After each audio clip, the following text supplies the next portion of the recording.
Mathéo Radio présente À haute voix la lecture intégrale des œuvres spirituelles majeures. Aujourd'hui, La Divine Comédie de Dante Alighieri.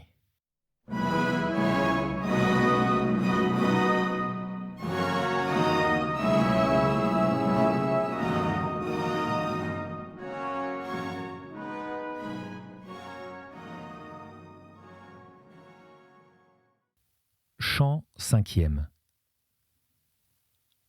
Si je flamboie dans le feu d'amour, au-delà de ce qui se voit sur la terre, tant que de tes yeux je vainque la force, ne t'en étonne point. Cela procède de la parfaite vision qui fait qu'à mesure qu'on le perçoit, on se porte vers le bien perçu. Je vois comment déjà resplendit dans ton intelligence l'éternelle lumière, dont la vue allume seule un perpétuel amour. Et si autre chose séduit le vôtre, ce n'est que par quelques confuses traces d'elle qui reluient à travers.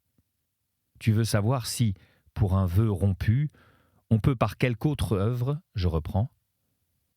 Tu veux savoir si par un vœu rompu, on peut par quelque autre œuvre rendre assez pour que l'âme soit à l'abri du litige. Ainsi Béatrice commença ce chant, et comme un homme qui ne brise point son parler, elle continua de la sorte son saint discours. De tous les dons que Dieu, en créant, fit dans sa largesse, le plus conforme à sa bonté et celui qu'il prise le plus, fut la volonté libre dont les créatures intelligentes, toutes et seules, furent et sont douées. Si de là tu argumentes, tu comprendras la haute valeur du vœu, s'il est fait de manière que Dieu consente lorsque tu consens. Puisque quand se conclut ce pacte entre Dieu et l'homme, de ce trésor dont je parle se fait une victime et elle se fait par son propre acte. Donc que peut-on rendre en compensation ? Si tu crois bien user de ce que tu as offert, tu veux du mal acquis faire un bon emploi. Tu es désormais certain du point principal. Mais par ce qu'en cette matière dispense la Sainte Église, ce qui semble contraire au vrai que je t'ai montré, il convient qu'encore un peu tu demeures à table, le dur aliment que tu as pris requérant encore quelque aide pour être digéré. Ouvre l'esprit à ceux que je te découvre, et fixe-le dedans, car ne donne pas à la science d'entendre sans retenir. Deux choses concourent à l'essence de ce sacrifice. L'une, ce de quoi il est fait, l'autre, la convention. Cette dernière jamais ne s'annule, mais reste entière et c'est d'elle qu'il vient d'être parlé si positivement. Ainsi ce fut aux Hébreux une nécessité d'offrir, encore que quelquefois l'offrande pût être changée, comme tu dois le savoir. L'autre qui t'est connue sous le nom de matière peut être telle qu'il n'y ait point de faute à la convertir en une autre matière. Mais que nul ne change de soi-même ce qui charge son épaule, sans qu'ait tourné et la clé blanche et la clé jaune. Et que folle il croit toute permutation, si la chose omise n'est à celle qu'on y substitue comme 4 est à 6. Quoi que ce soit donc, qui par sa valeur pèse tant qu'il entraîne toute balance, ne peut être compensé par aucun autre don. Que les mortels ne se jouent point du vœu. Soyez fidèles, mais à se faire non imprudent, comme fut Jephthé en sa première promesse, à qui plus il convenait de dire « j'ai mal fait » qu'en la gardant faire pis. Et aussi insensé tu trouveras le grand chef des Grecs, d'où Iphigénie pleura son beau visage, et sur soi fit pleurer et les fous et les sages, qui ouïrent parler d'un pareil culte. Soyez chrétiens, plus pesants à vous mouvoir, et ne soyez point comme une plume à tout vent, et ne croyez pas que toute eau vous lave. Vous avez le Vieux et le Nouveau Testament, et le pasteur de l'Église pour vous guider. Cela suffit à votre salut. Si autre chose ne vous crie une cupidité mauvaise, soyez hommes et non de folles brebis, afin que le Juif, au milieu de vous point ne se rie. Ne faites point comme l'agneau qui laisse le lait de sa mère, et simple et folâtre, s'amuse à jouer avec lui-même. Comme je l'écris, ainsi dit Béatrice. Puis, ardente de désir, Elle se tourna vers elle, imposa silence à mon esprit avide, qui déjà devant soi avait de nouvelles questions. Et comme une flèche qui frappe le but avant que la corde soit en repos, ainsi nous courûmes dans le second royaume. Là, je vis madame resplendir lentement, lorsqu'elle entra dans la lumière de ce ciel que plus brillante en devint la planète. Et si, changeant, l'étoile prit un éclat plus vif, je reprends encore, et si, changeant, l'étoile prit un plus vif éclat, comme en un vivier tranquille et pur, accourent les poissons à ce qui vient de dehors l'estimant leur pâture, ainsi vis-je plus de 1000 splendeurs accourir vers nous, et chacune disait « Voici qui accroîtra nos amours ». Et sitôt qu'une ombre venait à nous, on la voyait pleine d'allégresse au milieu de l'éclatante lumière qui sortait d'elle. Si point ne se continuait ce qui se commence ici, pense, lecteur, combien te serait pénible la disette de plus savoir, et par toi-même tu apprendras combien de ceci je désirais connaître l'état, dès qu'à mes yeux ils eurent apparu. Ô bien-né, à qui la grâce accorde de voir, avant de quitter la milice, les trônes des triomphes éternels, de la lumière qui par tout le ciel s'épand, nous reluisons. Si donc tu désires t'enquérir de nous, à ton plaisir rassasie-toi. Ainsi me fut-il dit par un de ces pieux esprits. Et Béatrice, parle avec confiance et crois comme à des dieux. Je vois bien que tu habites dans ta propre lumière et que par tes yeux tu l'aimais, car elle éclate selon qu'au-dedans de toi elle est vive. Mais je ne sais qui tu es, ni pourquoi, âme digne, tu occupes le degré de la sphère qui se voile aux mortels avec les rayons d'un autre. Cela, dis-je, à la lumière qui auparavant m'avait parlé, sur quoi elle se fit beaucoup plus lumineuse qu'elle n'était d'abord. Comme le soleil qui se cache lui-même par trop de lumière, quand la chaleur a dévoré les épaisses vapeurs qui le tempéraient, par plus d'allégresse à moi, se cacha dans son rayonnement la figure sainte, et ainsi toute couverte, elle me répondit de la manière que chante le chant suivant.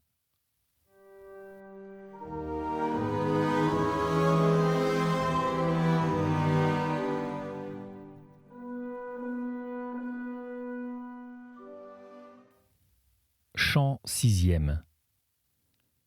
Après que Constantin eut tourné l'aigle contre le cours du ciel, qu'il accompagna derrière l'antique héros qui enleva Lavigny, 100 années et plus, l'oiseau de Dieu s'arrêta à l'autre extrémité de l'Europe, près des monts d'où premièrement il était sorti, et là, sous l'ombre de ses ailes sacrées, il gouverna le monde, passant de main en main, et ainsi il parvint dans les miennes.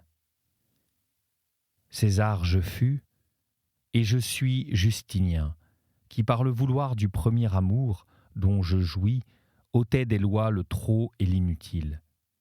Et avant qu'à cette œuvre je m'applicasse, je croyais que dans le Christ était une seule nature, et de cette foi je me contentais. Mais le Benoît Agapite, qui fut pasteur suprême, à la fois pur, me ramena par ses paroles. Je le crus, et ce qu'il disait, maintenant je le vois clairement, comme tu vois que toute contradiction implique le faux et le vrai. Dès qu'avec l'Église je m'approchais de Dieu, par grâce il lui plut de m'inspirer le haut travail, et tout entier je m'y adonnais, et à mon Bélisaire je confiais les armes que tellement seconda la puissance du ciel, que ce me fut un signe de me tenir en repos. À la première question, satisfait ma réponse, mais le sujet m'oblige d'y ajouter quelque chose encore, afin que tu vois avec combien peu de raison s'élève contre le signe sacro-saint et qui se l'approprie et qui à lui s'oppose. Vois combien de hauts faits l'ont rendu digne de révérence depuis l'heure où Palante mourut pour en fonder le règne. Tu sais que d'Albe, il fit sa demeure pendant 300 ans, jusqu'au moment où, pour lui, encore 3 contre 3 combattirent. Tu sais ce que, depuis le rapt des Sabines jusqu'à la douleur de Lucrèce, il fit sous 7 rois, vainquant alentour les nations voisines. Tu sais ce qu'il fit, porté par les glorieux Romains contre Brennus, contre Pyrrhus, contre les autres princes et le peuple ligué. D'où Torquatus et Quintius, qui de sa chevelure négligée tira son surnom, et les Decius et les Éabius acquirent la renommée qu'avec joie je contemple. Il abattit l'orgueil des Arabes, qui, à la suite d'Hannibal, passèrent les rocs alpestres d'où tu descends, ô Pô. Sous lui, tout jeune, triomphèrent Scipion et Pompée, et à cette colline au-dessus de laquelle tu naquis, il parut ta mère. Près du temps où le ciel voulut que le monde jouît d'une sérénité pareille à la sienne, César, par la volonté de Rome, le prit. Ce qu'il fit du Var au Rhin, le virent l'Isère et l'Héra, et le virent la Seine et toutes les vallées par lesquelles le Rhône se remplit. Ce qu'il fit après qu'il fut sorti de Ravenne et qu'il eut passé le Rubicon fut d'un tel vol que ne le suivrait ni langue ni plume. Vers l'Espagne il guida l'armée, puis vers Durazzo et à Pharsale il frappa un tel coup que le chaud Nil en ressentit la douleur. Il revit Antandros et le Simoïs et le lieu où gît Hector. Puis pour la perte de Ptolémée, il reprit son vol.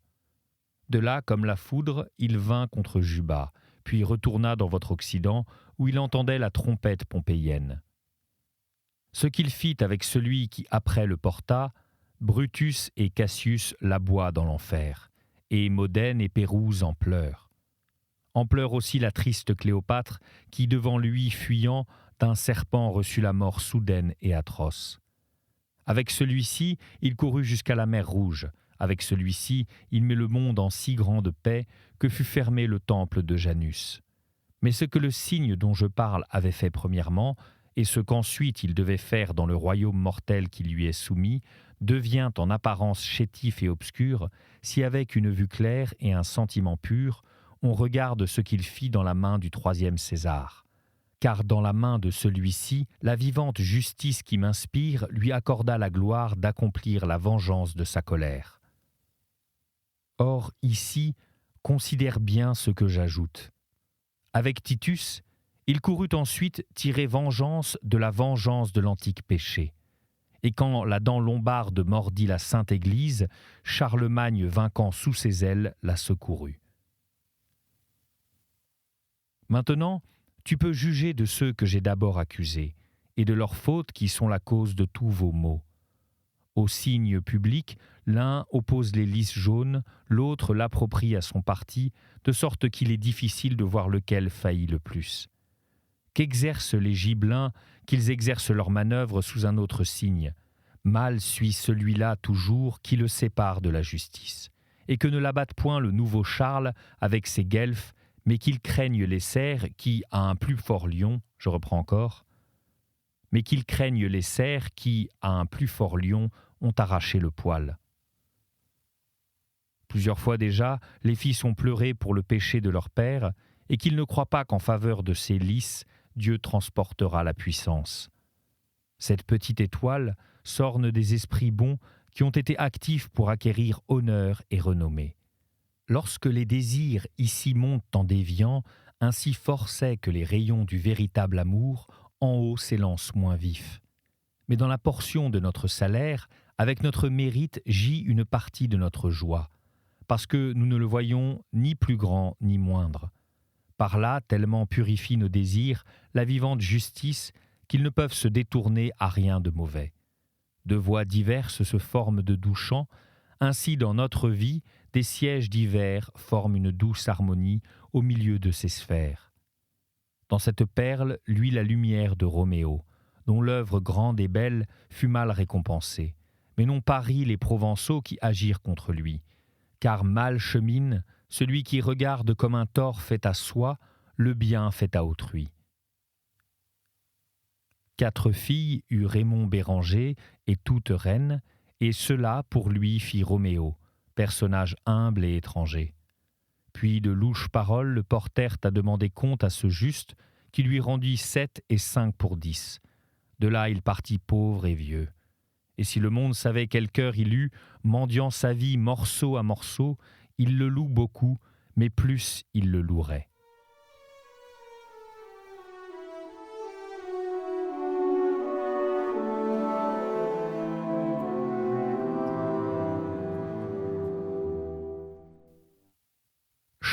7e.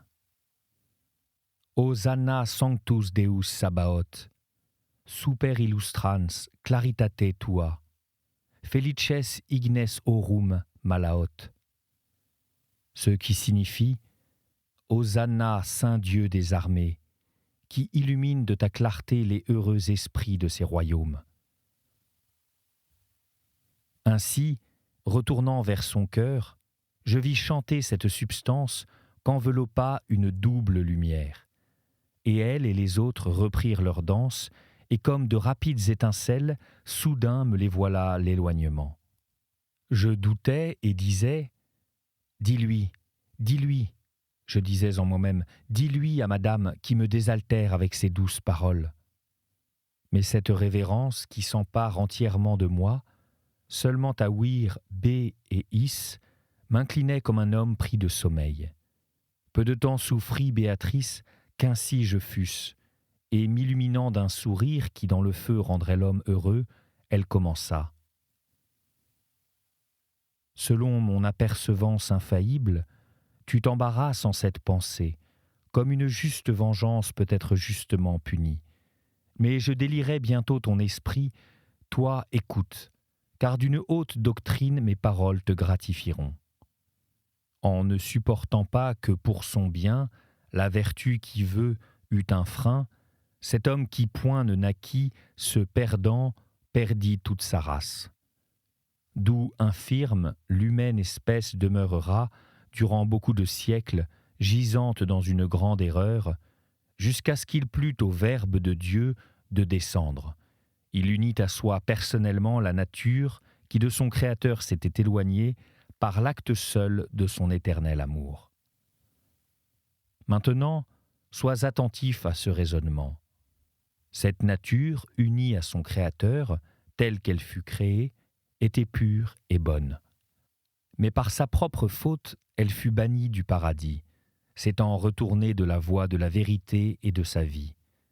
La peine donc subie sur la croix, si on la mesure à la nature prise, aucune jamais ne fut plus justement infligée. Comme aussi jamais il n'en fut pas de plus inique si on regarde la personne qui souffrit, à laquelle était unie cette nature. Ainsi, d'un seul acte sortirent des choses diverses. À Dieu et aux Juifs plut une même mort. Par elle tremble la terre et le ciel s'ouvrit. Ce ne doit plus désormais être une difficulté quand on dit qu'une juste vengeance fut vengée par une juste cour. Mais je vois maintenant ton esprit de pensée en pensée, serré dans un nœud qu'avec un grand désir il attend que je dénoue. Tu dis « Je discerne bien ce que je ouïs », mais pourquoi Dieu voulut de cette manière seulement opérer notre rédemption, point ne le voit. Ce décret, frère, est caché aux yeux de ceux dont l'intelligence n'a pas grandi dans la flamme d'amour. Parce que vraiment, pour y pénétrer, beaucoup on regarde et peu l'on discerne. Je dirais pourquoi cette manière fut plus digne. La divine bonté, qui repousse de soi toute envie, ardente en elle-même étincelle, de sorte qu'elle répand les beautés éternelles. Ce qui découle immédiatement d'elle n'a pas de fin, parce que quand elle scelle, immuable est l'empreinte. Ce qui dérive immédiatement d'elle est entièrement libre, parce qu'il n'est point assujetti à la puissance des choses nouvelles. Il lui est plus conforme et ainsi plus lui plaît. Il lui est plus conforme, je reprends. Encore. Il lui est plus conforme et ainsi plus lui plaît. L'ardeur sainte, dont les rayons pénètrent tout l'être, étant plus vive en celui qui plus lui ressemble. Tous ces avantages, l'humaine créature les possède, et si un manque elle déchoit de sa noblesse. Le péché seul la fait serve et la rend dissemblable au souverain bien, parce que de sa lumière peu elle s'illumine. Et dans sa dignité, jamais elle ne remonte si par de justes peines, opposées au mauvais plaisir, elle ne remplit le vide creusé par la faute. Quand votre nature tout entière pécha dans sa semence, de ses privilèges elle fut privée comme du paradis. Et si bien tu y regardes, elle ne pouvait les recouvrer que par l'une de ses voies, ou que Dieu par sa largesse lui remit sa dette, ou que l'homme par lui-même satisfit pour sa folie. Maintenant, attentif autant que tu le peux à mes paroles, plonge ton regard dans l'abîme de l'éternel conseil. L'homme, dans son être limité, ne pouvait jamais satisfaire, ne pouvant, en obéissant ensuite avec humilité, descendre autant qu'en obéissant il voulut s'élever. Et c'est la raison pourquoi l'homme était hors d'état de satisfaire par lui-même. Donc il fallait que par ses propres voies, Dieu rétablît l'homme dans sa pleine vie, je dis par l'une ou par les deux ensemble. Mais parce que d'autant plus agréable est l'œuvre de celui qui opère, que plus elle manifeste la bonté du cœur d'où elle est émanée, la divine bonté, qui s'empreint dans le monde, ce plus pour vous relever, à procéder par toutes ses voies. Et entre la dernière nuit et le premier jour, jamais œuvre aussi haute et aussi magnifique, accomplie par l'une ou par l'autre, ne fut ni ne sera. Dieu ayant usé de plus de largesse, en se donnant lui-même, pour que l'homme eût le pouvoir de se relever, que si de soi seul, il eût remis sa dette. Et à l'égard de la justice, imparfaits eussent été tous les autres modes, si le Fils de Dieu ne se fût pas humilié jusqu'à s'incarner.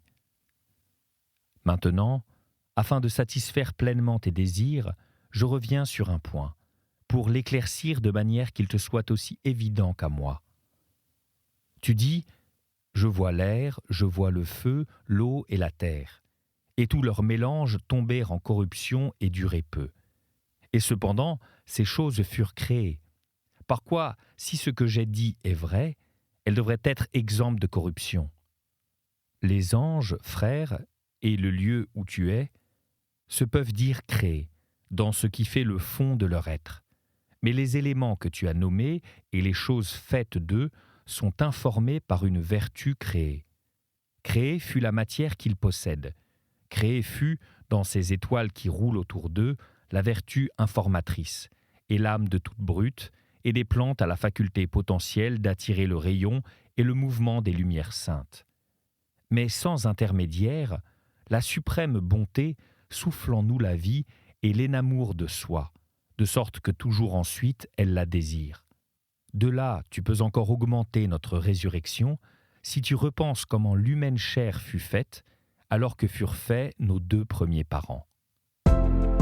C'était À haute voix, une émission de KTO Radio. Aujourd'hui, La Divine Comédie de Dante Alighieri. Lecture, Fitzgerald Berton. Captation et réalisation, Gustave Schlicht et Thibaut Dagalier. Une émission disponible en podcast sur ktoradio.com et sur l'application KTO Radio.